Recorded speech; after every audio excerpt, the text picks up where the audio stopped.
This here is the latest facial replacement interface cover for the Quest 2 from VR Cover.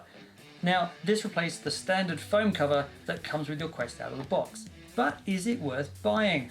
Well, here I'm going to take you through what's in the box, go through a quick installation of how to put this on your Quest, give you my opinion on the pros and cons of it, and at the end of it, tell you whether I think it's worth buying. Welcome to my tech gear. Let's get into it.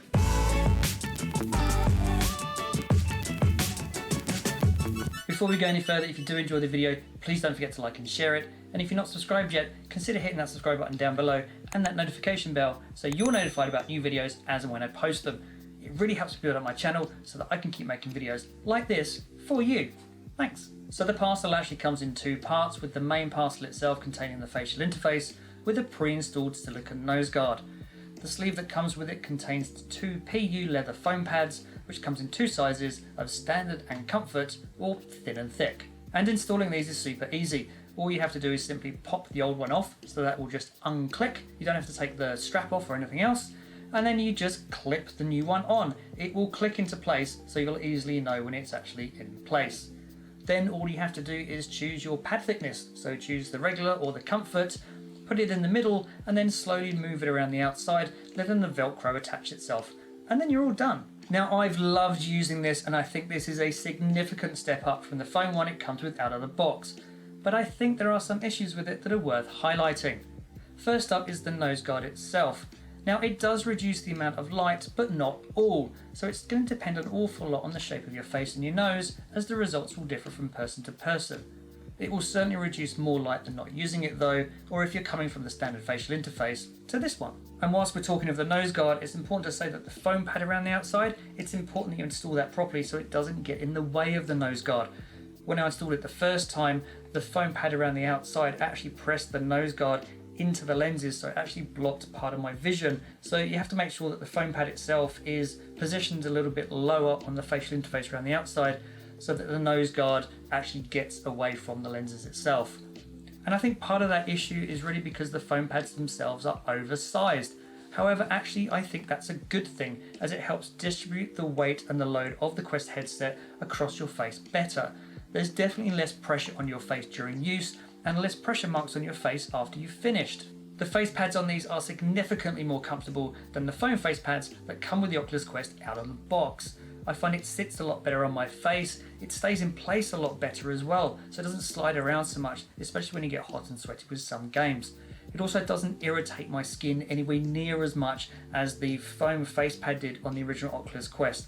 I found out when I wore that, it didn't matter whether I had the strap tight or loose, the face foam pad would just rub all over my face and would make my skin really sore.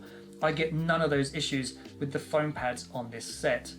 The foam itself is also nice and soft, but not too soft. So certainly with some cheaper accessories that you can get on the market, the foam is so soft that it just squishes completely flat, and then it's like your face is on the facial pad itself and your eyes are literally straight into the lenses. So it's a nice middle ground there, and it makes it super comfortable.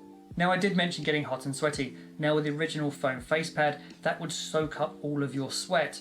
Now, if you were sharing your Quest around your friends or your family, then they would get a face cover soaked and drenched in all of your sweat. I'm sorry, but that is just gross.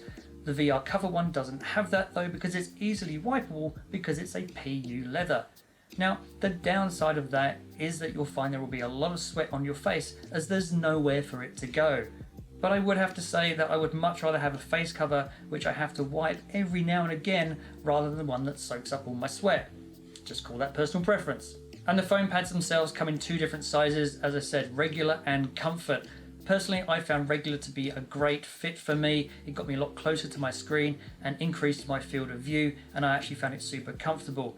The comfort one can give you extra padding, although I think the regular one has more than enough. The comfort one though might be a better option for you if you wear glasses, as it gives you more room between yourself and the screen. Probably the most important addition to the design of this over the Quest 1 version of this that the VR Cover did is vents.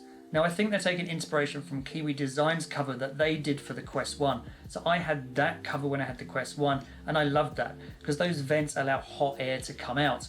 So VR Cover are doing the same thing with this one for the Quest 2. As I said, The vents allow hot air to come out, which also encourages cool air to enter from the bottom. Now all of this has a huge impact on reducing or eliminating fogged up lenses. It's great because fogging up lenses when you're playing highly active games is the bane of VR gameplay.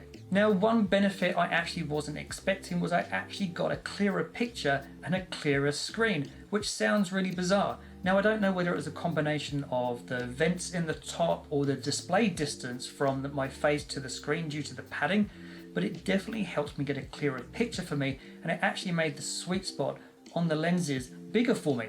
Now this is going to be different for different people, but it's at least something that I thought was worth mentioning. So do I recommend it?